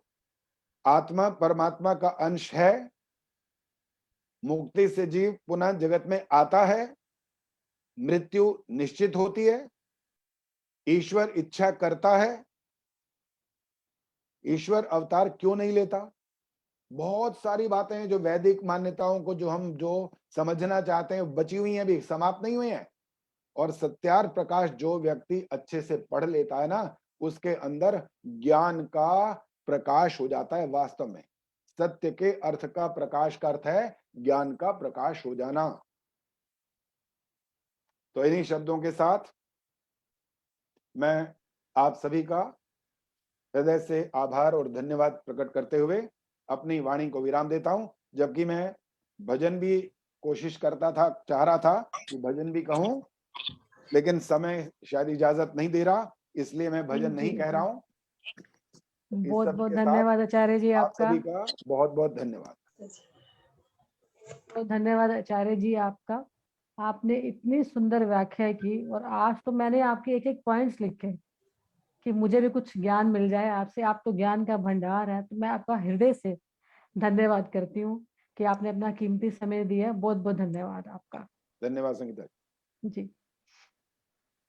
जी, आज के हमारे मुख्य अतिथि आज के हमारे मुख्य राजेंद्र मुनि जी अतिथि भी उपस्थित है, उनका भी करा लें। जी, उनका बहुत बहुत अभिनंदन और स्वागत करती हूँ। इससे पहले कि मैं किसी को आमंत्रित करूं, बड़े सारे लोग हमारे साथ जुड़ गए हैं, उनका मैं स्वागत करती हूँ। सबके नाम लेना तो मुश्किल है, तो मैं ओम सपड़ा जी, दीप्ति और बिंदु मदान जी, जितने भी लोग जुड़े हैं उन सभी का स्वागत करती हूँ। सभी का हार्दिक अभिनंदन इस कार्यक्रम में। तो आइए एक दो भजन के बाद सौरभ करवा ले। जी जी ठीक है, एक वचन करा के और हमारे अध्यक्ष श्री रमेश गोस्वामी जी जुड़ गए हैं कोटा से।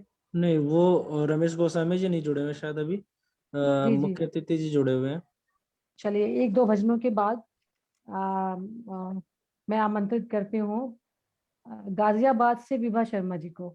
आइए, उसके बाद डॉक्टर हरिओम शर्मा जी तैयार रहेंगे। जी आइए आइए विभा शर्मा जी। जी जी, सबको मेरा नमस्ते, सादर प्रणाम, सुनने वालों को भी। जी, मैं एक बहुत भजन गा रही हूँ, सिंपल सा है बिल्कुल, और जो कि उसमें सच्चाई है। ना तो देर है ना अंधेर है, तेरे कर्मों का सारा फेर है। ना तो देर है ना अंधेर है, तेरे कर्मों का सारा फेर है। लाखों तीरथ जाके नहा ले, मिटते नहीं कभी कर्मों के काले। नेकी मन में जोत जगा ले, और जीवन में कर ले उजाले, कर ले उजाले। ना तो देर है ना अंधेर है, तेरे कर्मों का सारा फेर है। ना तो देर है ना अंधेर है, तेरे कर्मों का सारा फेर है। नेकी जगत में जो तू करेगा, सर पे वो तेरे हाथ धरेगा। मुख से न कुछ भी कहना पड़ेगा, बिन मांगे प्रभु घर को भरेगा, घर को भरेगा। ना तो देर है ना अंधेर है, तेरे कर्मों का सारा फेर है। ना तो देर है ना अंधेर है, मेरे कर्मों का सारा फेर है। अपना कर्म ही सुख देता है, अपना कर्म ही दुख देता है। कर्म बना जीवन देता है, कर्म मिटा जीवन देता है। हाँ देता है, ना तो देर है ना अंधेर है, तेरे कर्मों का सारा फेर है। ना तो देर है ना अंधेर है, मेरे कर्मों का सारा फेर है। ना तो देर है ना अंधेर है, तेरे कर्मों का सारा फेर है। धन्यवाद जी, आपने टाइम दिया। बहुत बहुत बहुत धन्यवाद विभा जी आपका। थैंक जैसा यू कि अभी आचार्य जी कह भी रहे थे कि आप जी इंसान के जो कर्म है, जी अच्छे जी या जी बुरे, जी तो जी उसका भुगतान भी उसे करके जाना है। बहुत सुंदर हाँ भजन, बहुत जी बहुत जी धन्यवाद आपका। जी चलिए अब मैं थैंक यू। आमंत्रित करती हूँ डॉक्टर हरिओम शर्मा जी को। उसके बाद हमारे आज के जो मुख्य अतिथि हैं, 10 मिनट का समय उनके लिए। उसके बाद भजनों का कार्यक्रम की प्रस्तुति जो भी देना चाहे अपना नाम दे दीजिएगा। तो आइए डॉक्टर हरिओम शर्मा जी, बहुत बहुत स्वागत है आपका।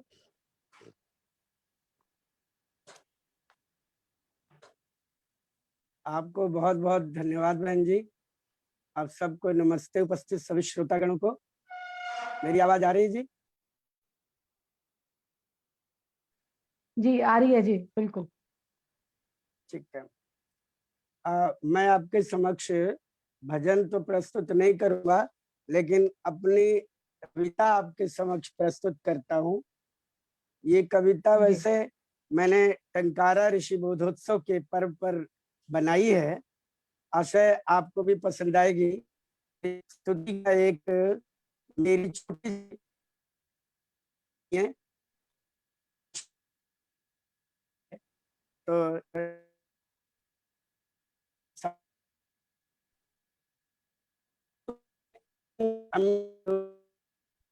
नम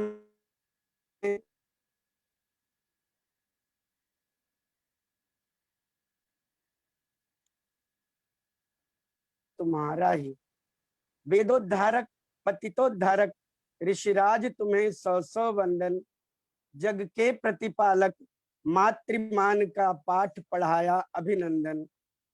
टंकारा की रज हुई धन्य, रज धूल को कहते हैं जी। टंकारा की रज हुई धन्य, स्पर्श तुम्हारा पा करके आर्यावर्त आदर्श बना। सिद्धांत वेदों का गा करके गुंजन भ्रमरों ने किया। भ्रमर भंवरों को कहते हैं जी। गुंजन भ्रमरों ने किया, कोकिल का कू कू स्वर गूंजा। पी पी कर पपीहा बोल उठा, ऋषि हुआ न कोई तुम सा दूजा। जब शिवरात्रि बनी बोध रात्रि, जग का तमस मिटाने को जब शिवरात्रि बनी बोध रात्रि, जग का तमस मिटाने को, ऋषि जगाया जग तुमने, बिछड़ों को गले लगाने को। वेदों का सत्य प्रकाश किया, पावन प्रभु ने दुनिया आगाज। आगाज अभी हमारे मित्र आदरणीय श्री आदरणीय वक्ता बोल रहे थे, और विजय भूषण जी को सृष्टि के आरंभ में बताया कि वेदों का प्रकाश किया परमेश्वर ने, वही मैंने यहाँ लिखा है। वेदों का सत्य प्रकाश किया, पावन प्रभु ने दुनिया आगाज, फिर सत्यार्थ प्रकाश रचा तुमने, जागृत किया मानव समाज। आर्यों के मतभेद के कारण, आर्यों के मतभेद बदल, भारत जननी हुई अथक अश्रुपात करती जननी। सदियों बाद परम पिता ने सुनी करुण क्रंदन उसकी, मुखमंडल पर सूर्य प्रभात हुआ, माँ भारती की हंसी झलकी। टंकारा की पुण्य धरा ने दयानंद को जन्म दिया, सौभाग्य देश का उदय हुआ और भारत उद्यान सुरम्य हुआ। भारत का सौभाग्य रूप वो दयानंद बनकर आया, आर्यावर्त आर्यत्व का सौभाग्य साथ में था लाया। आर्यावर्त आर्यत्व का सौभाग्य साथ में था लाया। ऋषिवर की जय बोलो, ऋषि की भूल गए, बोलने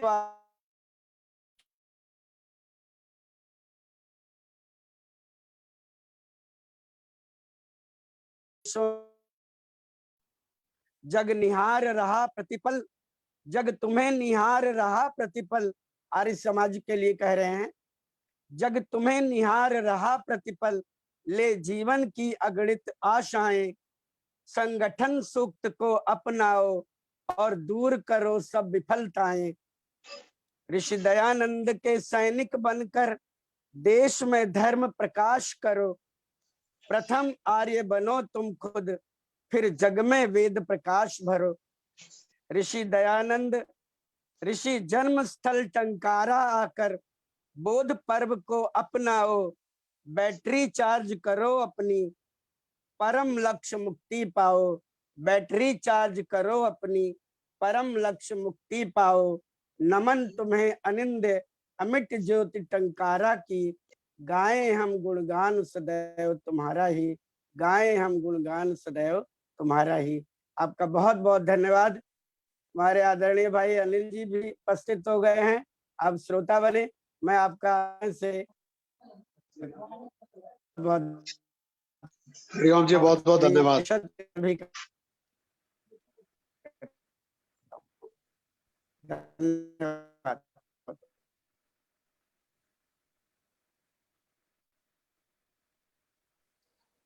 धन्यवाद जी। अब आज के हमारे मुख्य अतिथि श्री राजेंद्र मुनि जी कोटा राजस्थान से, मैं उनसे निवेदन करता हूं कि वो आए और हम सभी का मार्गदर्शन करें।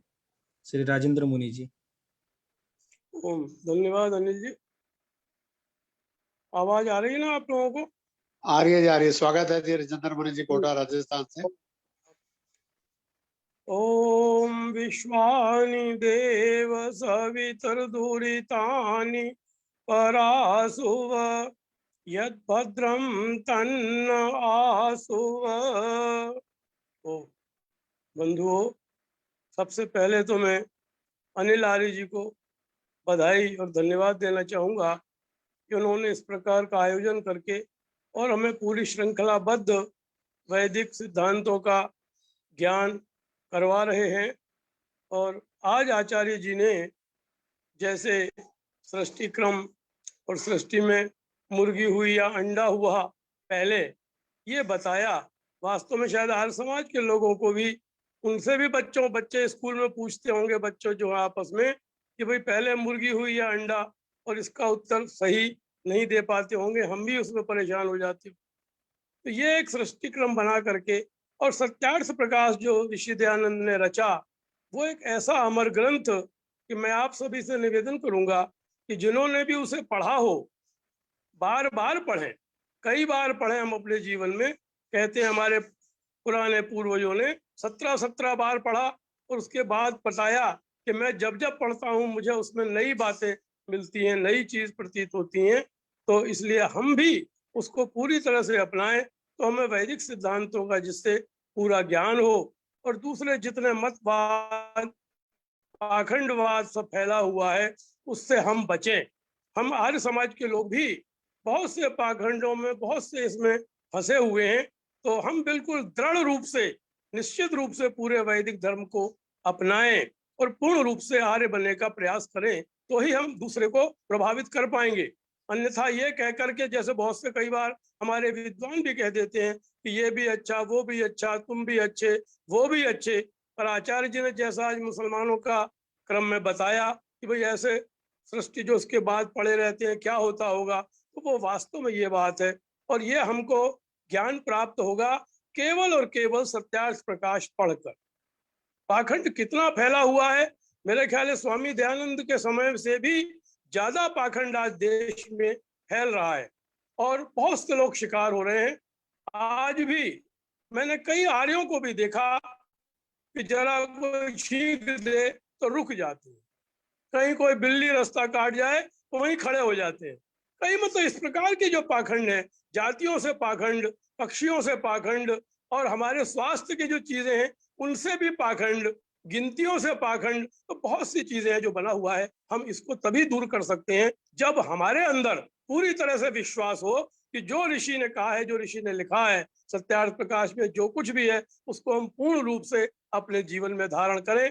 उससे हमारी भी उन्नति होगी और हम अन्य लोगों को भी उसके लिए प्रभावित कर पाएंगे।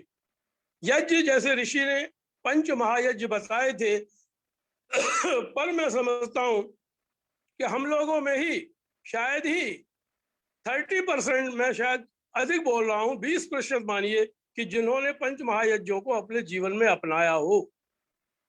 तो हमें इन चीजों को भी, जो हमें कर्मकांड भी ऋषि ने दिया है, उसको पूरी तरह अपने जीवन में धारण करना चाहिए। पूरी तरह हमारे हर घर में यज्ञ होने चाहिए, और ब्रह्म यज्ञ, देव यज्ञ, बलवैश्य देव यज्ञ, ये तीनों यज्ञ हमको प्रतिदिन करने चाहिए। और उसके अलावा अतिथि यज्ञ और जो दूसरा पितृ यज्ञ है वो भी हम जिनका सौभाग्य है, जिनके बड़े उपस्थित है, वो पितृ यज्ञ भी रोज करें। और अतिथि यज्ञ, अतिथि आने पर भी आज मैं देखता हूँ कि हमारे आर्य समाजों में विद्वान भी आते हैं तो आर्य समाज के मंत्री प्रधान उनको होटलों में व्यवस्था कर देते हैं भोजन की। हम अपने घर पर उनकी व्यवस्था नहीं करते, हम अतिथि यज्ञ को भूल गए, अतिथि यज्ञ को हम नहीं अपना रहे हैं। तो मैं तो सभी से निवेदन करूंगा कि आर्यो, ये पंच महायज्ञ को अपने जीवन में अपनाओ और अपने बच्चों के संस्कार विधि को ग्रहण करके अपने बच्चों के, पोतों के, सबके संस्कार भी समय समय पर कराओ। ऐसा नहीं हो कि पौराणिकों की तरह हमारे अंदर भी यही हो कि बच्चा पैदा हुआ तो संस्कार हो गया उसका, या हवन हो गया, उसके बाद मुंडन हुआ तो हवन हो गया, और फिर शादी हुई, जब ही जनेऊ और शादी दोनों हो गए, और जब हम मरे तो अंत्येष्टि हो गई। यानी केवल 4 ही संस्कार रह गए हैं। तो हम ऐसा नहीं, पूरे 16 संस्कारों को अपने जीवन में अपनाएं, तो इससे हमारा भी भला होगा और हमारी श्रद्धा भी ऋषि के प्रति और वैदिक धर्म के प्रति पूरी तरह जागृत होगी। बहुत बहुत धन्यवाद। पुनः अनिल जी का बहुत धन्यवाद। और आचार्य जी ने जैसे अभी कई विषय बताए थे, तो उन पर भी वो आपको प्रवचन बाद में देंगे, तो हम आपको सबको उनसे ज्ञानपूर्ण बातें मिलेंगी। बहुत धन्यवाद। ओम शांति। बहुत बहुत धन्यवाद श्री राजेंद्र मुनि जी, आरिस्मा कोटा। आप बड़े ही जागरूक आ रहे हैं। व्हाट्सएप पे ग्रुपों में रोज कुछ न कुछ नया संदेश देखने को मिलता है। परिषद की ओर से बहुत बहुत शुभकामनाएं, हार्दिक बधाई। धन्यवाद। संगीता जी। धन्यवाद डॉक्टर अनिल आर्या जी। चलिए भजनों के क्रम को जारी रखते हुए मैं आमंत्रित करती हूँ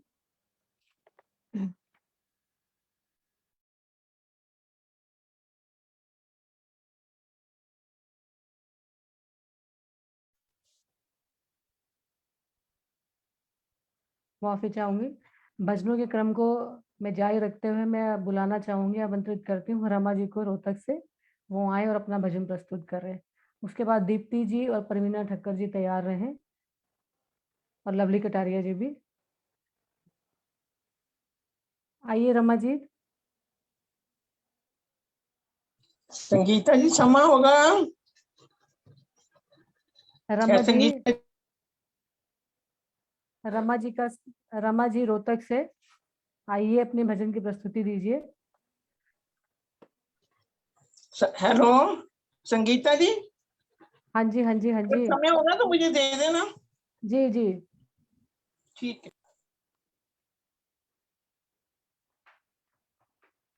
रमा जी शायद जुड़ नहीं पाई नहीं है। अभी। लवली कटारिया जी और दीप्ति जी उसके बाद तैयार हैं। प्रतिभा कटारिया जी। हाँ जी हाँ जी हाँ जी। सभी आर्य जनों को मेरी सादर नमस्ते। मेरे वक्तव्य का विषय है वेद। वेद से ही उत्पन्न सभी विज्ञान हुआ है। वेद से ही पैदा योग व ध्यान हुआ है। वेद से ही विश्व का कल्याण हुआ है।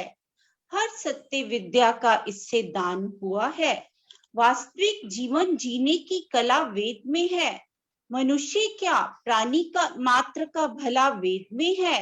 वेद कहता सांप्रदायिकता की दीवारें तोड़ो, सब ईश्वर के पुत्र हैं, सबसे नाता जोड़ो। सब ईश्वर के पुत्र हैं, सबसे नाता जोड़ो। वेद सृष्टि की आदि पुस्तक, जिसमें अथाह ज्ञान भरा है, जीवन को श्रेष्ठ मार्ग पर लाने का, जीवन के मार्गदर्शन का। वेद में केवल सत्य ज्ञान ही है, अन्य मिथ्या ज्ञान नहीं। वेद ईश्वरीय ज्ञान है। ये एक अनुपम देन है ज्ञान के समुद्र की। शास्त्र कहते हैं वेदो अखिलो धर्म मूलम। वेद ही समस्त धर्माचरण का मूल मंत्र है। वेद जीवन के संचालन की, जीवन की पवित्रता की, पावनता और शुचिता की नियमावली है, मार्गदर्शिका की कुंजी है, एक संविधान है सृष्टि के निर्माण का। वेद के बिना ज्ञान अधूरा है तो कर्म भी अधूरा है, इसलिए वेद का स्वाध्याय आवश्यक है। मैंने वेद के मंत्रदाता ऋषि अग्नि से पूछा, भगवान ऋग्वेद में जो आपने ज्ञान दिया वह कैसा है? तो वे बोले, वही ज्ञान तुम्हें सर्वत्र सद्बुद्धि का चिंतन प्रदान करेगा। इसी से तुम सर्वत्र अपनी कार्य सिद्धि कर सकोगे। मैंने वायु ऋषि से पूछा, प्रभु ये तो बताओ कि आपने यजुर्वेद में कर्म करने का उपदेश दिया है, कैसा कार्य किया जाए जीवन को उत्तम बनाने का? तो वे बोले, निस्वार्थ कर्म करो, विजय तुम्हारे साथ होगी। विजयी पथ पर चलने वाले यात्री को आज तक किसी ने रोका नहीं है। कर्म करो और अवश्य करो, परंतु ज्ञान पूर्वक करो। मैंने अपनी बढ़ती जिज्ञासा से आदित्य ऋषि से पूछा, महाराज आपने सामवेद में उपासना का उपदेश दिया है, कैसी उपासना की जाए? तो ऋषि बोले, एक ईश की उपासना करो, जिसकी उपासना से संपूर्ण देवताओं को सम्मान होता है। उपासना से शांति मिलती है, आत्मिक उन्नति होती है, मानसिक सुख मिलता है, अनंत शांति प्राप्त करके मैं अंगिरा ऋषि की शरण में गया और पूछा, भगवान आपने हमें विज्ञान का उपदेश दिया, क्या है विज्ञान? ऋषि बोले, आधुनिक विज्ञान में आध्यात्मिकता का मेल नहीं है। यदि इस विज्ञान और आध्यात्मिकता का मेल हो जाए तो विज्ञान सुखदायक हो जाएगा। जितना सुख विज्ञान से प्राप्त हो सकता है उतना अन्य किसी साधनों से नहीं। विज्ञान सुख का आधार है यदि उसका सदुपयोग किया जाए। मैंने वेद के ऋषियों का आभार व्यक्त किया और चरणों में झुककर कहा, प्रभु हे प्रभु आप स्वयं धन्य हैं और उससे अधिक आपका वैदिक ज्ञान धन्य है जो मार्गदर्शक है जीवन का और अधिक जीवन का और जीवन के सुखों का। अंत में वेदों की महानता को बताने का उसने प्रयास किया है। वेदों की महानता को बताने का उसने प्रयास किया है। अपने जीवन की बलि देकर वेदों का प्रकाश किया है। अपने जीवन की बलि देकर वेदों का प्रकाश किया है। वो युग निर्माता दयानंद हर दिल पे राज कर रहा है। वो युग निर्माता दयानंद हर दिल पे राज कर रहा है। पूरा उसके मिशन को अब आर्य समाज कर रहा है। पूरा उसके मिशन को अब आर्य समाज कर रहा है। धन्यवाद। बहुत सुंदर कविता और बहुत सुंदर उद्बोधन दिया आपने प्रतिभा जी। आप जितना सुंदर लिखती हैं उतना सुंदर गाती भी हैं, तो बहुत बहुत धन्यवाद आपका। चलिए, जैसा कि मैं देख पा रही हूँ हमारे बीच में हमारी सुदेश आर्या जी, जो बहुत ही सुंदर भजन गाती हैं, जिनका परिचय देने की मुझे जरूरत नहीं है, तो मैं आमंत्रित करती हूँ सुदेश जी को, वो आए और एक भजन सुनाएं। सुदेश आर्या जी। सुदेश आर्या जी। सुदेश आर्या जी विकासपुरी से।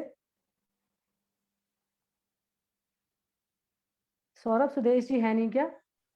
ये जुड़े तो हैं, शायद आवाज नहीं जा रही उनको। चलिए, आगे बुला लीजिए। प्रवीणा संध्या पांडे ठक्कर जी हैं, प्रवीणा ठक्कर जी हैं। जी, प्रवीणा ठक्कर जी।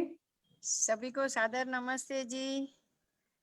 बहुत बहुत धन्यवाद, हमको चांस देते हो, समय निकालते हो हमारे लिए। जी, बहुत बहुत स्वागत। उस ईश्वर को क्यों तू भूला, जिसने सुख भरपूर दिए। उस ईश्वर को क्यों तू भूला, जिसने सुख भरपूर दिए। मोह माया में पढ़कर मूर्ख जीवन अपना व्यर्थ करे। मोह माया में पढ़कर मूर्ख जीवन अपना व्यर्थ करे। राग द्वेष छल कपट न तज कर, जीवन में अनर्थ करें। जीवन में अनर्थ करें। जो भी प्रभु की शरण में आया, समझो सब दुख दूर हुए। जो भी प्रभु की शरण में आया, समझो सब दुख दूर हुए। उस ईश्वर को क्यों तू भूला, जिसने सुख भरपूर दिए। जीवन धन तो प्रभु की अमानत, सोच के क्यों ना खर्च करें। जीवन धन तो प्रभु की अमानत, सोच के क्यों ना खर्च करें। पाप में सौदा घाटे का और लाभ तो केवल पुण्य करें। पापी होते दंड के भागी, पुण्य सभी मंजूर हुए। पापी होते दंड के भागी, पुण्य सभी मंजूर हुए। उस ईश्वर को क्यों तू भूला, जिसने सुख भरपूर दिए। संचित कर ले शुभ कर्मों को, संगी साथी कर्म तेरे। संचित कर ले शुभ कर्मों को, संगी साथी कर्म तेरे। छोड़ दे सब कुछ जगत पिता पर, फल की क्यों तू आस करे। छोड़ दे सब कुछ जगत पिता पर, फल की क्यों तू आस करे। ललित तो है ईश्वर विश्वासी, मन के सब भ्रम दूर हुए। ललित तो है ईश्वर विश्वासी, मन के सब भ्रम दूर हुए। उस ईश्वर के क्यों तू भूलो, जिसने सुख भरपूर दिए। जिसने सुख भरपूर दिए। जिसने सुख भरपूर दिए। बहुत बहुत धन्यवाद। बहुत बहुत ही सुंदर भजन। आपके हमेशा से ही दोनों बार मैंने भजन सुने, बहुत ही सुंदर भजन होते हैं और बहुत ही मधुर। बहुत बहुत स्वागत और बहुत बहुत धन्यवाद आपका। तो आइए चलिए आज का अंतिम भजन, और उसके लिए मैं आमंत्रित करना चाहूंगी संध्या पांडे जी को। आइए संध्या पांडे जी। संगीता जी मुझे नहीं दोगे समय? देखिए समय इस वक्त उन्हें दे दो आपने दे दो, कोई बात नहीं। देख लेना, कोई बात नहीं। बोल दो कोई बोल बात दो, बोल लेने दो उन्हें, कोई बात नहीं। चलिए कोई भी बोल दीजिए भजन। और मेरा 2 मिनट का ही है, कौन सी ज्यादा लंबा है। बोल लेने। जी जी जी माता संतोष जी आप बोल लीजिए। जी। अच्छा, सबको सादर नमस्ते। हे करुणामय दया निदान, कभी न भूलूं तेरा नाम। हे करुणामय दया निदान, कभी न भूलूं तेरा नाम। श्वास श्वास हो तेरा सिमरन, श्वास श्वास हो तेरा सिमरन। पल पल होवे तेरा चिंतन, पल पल होवे तेरा चिंतन। मुझको दे दो ये वरदान, कभी न भूलूं तेरा नाम। हे करुणामय दया निदान, कभी न भूलूं तेरा नाम। दुख में तुझको याद करूं मैं, दुख में तुझको याद करूं मैं। सुख में चरनी शीश धरूं मैं, सुख में चरनी शीश धरूं मैं। तुझको ध्याऊं आठों याम, कभी न भूलूं तेरा नाम। तुझको ध्याऊं आठों याम, कभी न भूलूं तेरा नाम। हे करुणामय दया निदान, कभी न भूलूं तेरा नाम। रोम रोम में तुझे निहारूं, रोम रोम में तुझे निहारूं। शुद्ध हृदय से ओम उचारूं, शुद्ध हृदय से ओम उचारूं। रचना देख करूं प्रणाम, कभी न भूलूं तेरा नाम। रचना देख करूं प्रणाम, कभी न भूलूं तेरा नाम। हे करुणामय दया निदान, कभी न भूलूं तेरा नाम। घट में पाऊं दर्शन तेरा, घट में पाऊं दर्शन तेरा, 1,84 ना हो फेरा, 1,84 ना हो फेरा, पहुंचूं तेरे ब्रह्म के धाम, कभी ना भूलूं तेरा नाम। हे करुणामय दया निदान, कभी ना भूलूं तेरा नाम।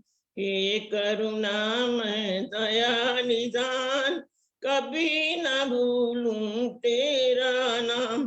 धन्यवाद जी, बहुत बहुत समय देने के लिए। बहुत बहुत धन्यवाद संतोष जी, बहुत सुंदर भजन कि उस ईश्वर का नाम आप कभी ना भूलो। बहुत बहुत ही सुंदर भजन गाया आपने। तो अब कार्यक्रम का समय हो गया है, तो अब डॉक्टर अनिल आर्य जी सबका धन्यवाद करेंगे, उसके बाद शांति पाठ। संध्या जी, मैं माफी चाहती हूँ आपसे कि समय हो गया है। अब डॉक्टर अनिल आर्य जी धन्यवाद करेंगे। आइए डॉक्टर अनिल आर्य जी। भाई आपका माइक म्यूट है। सौरभ माइक म्यूट है। जी वापस जोड़ रहा हूँ उनको, उनको बैक कर दिया था अभी मैंने, आवाज उनकी। अनिल जी आवाज खोलो, माइक आपका म्यूट है। आदरणीय विजय भूषण आर्य जी, कोटा राजस्थान से रिजतर मुनि जी, कार्यक्रम का कुशल संचालन कर रहे संगीता जी, सौरभ जी, आप सभी ने बहुत सुंदर ढंग से वैदिक सिद्धांत सर्वोपरि विषय पर प्रकाश डाला। आज आवश्यकता इस बात की हम अपने सिद्धांतों से परिचित हो, उनको जीवन में आत्मसात करें और प्रखंड विश्वास, रूढ़ियां कुरीतियां जो समाज में बढ़ रही हैं, जादू टोने, उसके प्रति जनता को सजग करें। आज तरह तरह के भगवान पैदा हो रहे हैं, अतः इतने खुदाएं, इस खुदा की खुदाई में किस किस खुदा के सामने सजदा करे कोई, तो उस बात को हमने ठीक करना है। तो मैं एक बार पुनः राजेंद्र मुनि जी, रमेश गोस्वामी जी, विजय भूषण आर्य जी, सुषमा जी, सभी वक्ताओं का हार्दिक धन्यवाद करता हूँ। 20 तारीख शाम 5 बजे फिर मिलेंगे एक नए विषय के साथ। किसी घरेलू कार्य से मुझे जाना पड़ेगा, इसलिए मैं जुड़ नहीं पाया पहले। आप सबका आभार व्यक्त करता हूँ, बहुत बहुत धन्यवाद। संध्या पांडे जी, आपका अगले बार परसों पहले कार्यक्रम होगा। प्रवीण जी जुड़ गए हैं, हमारे स्मार्टी बॉय। प्रवीण जी का बहुत बहुत धन्यवाद। शांति पाठ करा दें। भाई जी वो कश्मीर वाला बता दीजिएगा। वो फिर बता दें कि कश्मीर का एक टूर का कार्यक्रम हमारे देवेंद्र भगत जी ने बनाया है और एक गोवा का बना रहे हैं टूर।